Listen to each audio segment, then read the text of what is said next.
Hi, welcome to Priya గార్డెన్కి స్వాగతం. ఇవాళ మా చెట్టు కాకరకాయ బాగా వచ్చింది కదా, కోస్తున్నాం. ఇవాళ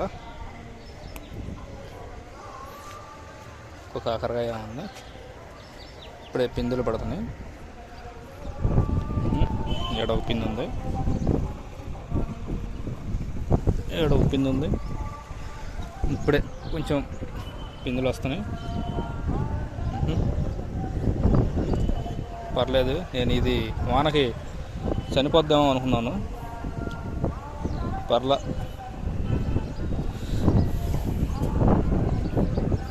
బీరకాయ ఇప్పుడే పిందులు పడుతున్నాయి.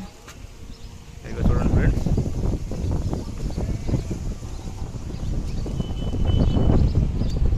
పిందులు బాగా పడ్డాయి కదా. స్వీట్ లెమన్ కాయలు చూడండి అసలు ఎంత బాగా వచ్చినాయో. అసలు చెట్టు నిండా కాయలే. ఎప్పుడు పండుతాయా, ఎప్పుడు తినాలా అనిపిస్తుంది దీన్ని.